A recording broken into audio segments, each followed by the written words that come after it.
আসসালামু আলাইকুম, কি অবস্থা সবার? আশা করি সবাই অনেক অনেক ভালো আছেন। সো আমরা অনেক ভালো আছি। আর আজকে যদিও ঈদের ৩-৪ দিন পরে এখন আমাদের বাড়িতে একটা বড় সড়ো আমরা আয়োজন করতে চলেছি। যদিও আমাদের ঈদের সময় করা হয় নাই, তাই আমাদের আয়োজনটা একটু লেট হয়ে গেল। তো ফাইনালি আমরা চলে আসছি, আপনাদেরকে দেখাবো অবশ্যই কি আয়োজন হতেছে আমাদের এখানে। আর আমার দেখতে পাচ্ছেন এটা আমার চাচাতো ভাই, ও কলম একটু এগুলো ভালোভাবে বুঝে, যার কারণে ওরে দিয়ে আমি এটা আর কি করাইতেছি। আর এর পাশাপাশি আমাদের যারা বুঝের লোক আছে আর কি, রান্নাবাড়া বুঝে ভালো, তাদের সাহায্য আমরা নিতেছি যাতে কোনোভাবে দেখা যাচ্ছে নষ্ট না হয়ে যায় আসলে। আর আমরা দেখতে পাচ্ছেন দর্শক শ্রোতা, আমরা বড় একটা ডেক নিয়েছি। আর এখানে কোনো অনেক কিছু আয়োজন হবে, আপনারা বুঝতে পারতেছেন। আর অনেক জনসংখ্যা আসবে আমাদের বাড়িতে, প্রায় 30-40 জন হবে, যার কারণে আমরা বড় একটা ডেকে কলম এই আয়োজনটা করতেছি। আর দর্শক শ্রোতা অবশ্যই এটার ভিতরে কলম বিরিয়ানি হবে। তো আপনাদেরকে আমরা দেখাবো, লাস্ট পর্যন্ত আমাদের ভিডিওর সঙ্গে থাকতে হবে। আর আমি একটু আবার কী করলাম দেখেন আপনারা, আমি কলম পারি না, তাও ভাবলাম যে একটু লাড়াচাড়া দিয়া দেই। যদিও আপনারা দেখতেই পাচ্ছেন আমারটা কেমন হয়, অবশ্যই আপনারা কমেন্টে জানাইবেন।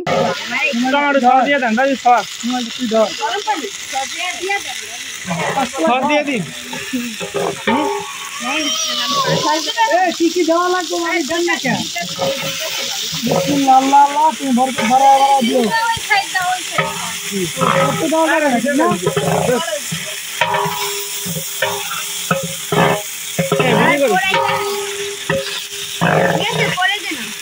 আমার না তো ভালো লাগে না। গাইস করে কিছু কইয়া দে।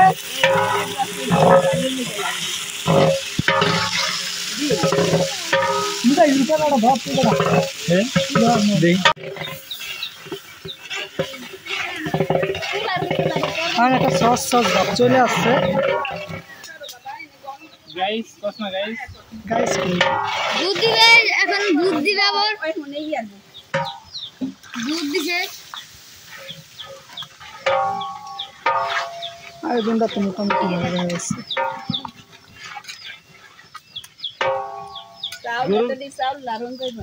গরু গোস্ত নাকি মুরগি গোস্ত? এটা পানিটা উঠতেইবে, এটা দিতে চাল ডাল দিবি। চাল দিয়া বাজার টাইম কই না, হে নেই কইছি বাবা। আগুলো তাও কিন্তু এটা করা বলে দিবি। ওইছে বেশিটা কইতে গেলে এনে লাগবে অল্প একটু সময় পানি। তো ফাইনালি আমাদের বিরিয়ানি পুরো কমপ্লিট হয়ে গেছে, আমরা এখন খাবার জন্য রেডি। আর এখন আপনাদেরকে দেখাবো, ঠিক আছে? তো আমরা এটা থেকে নামাবো এখন চুলা থেকে।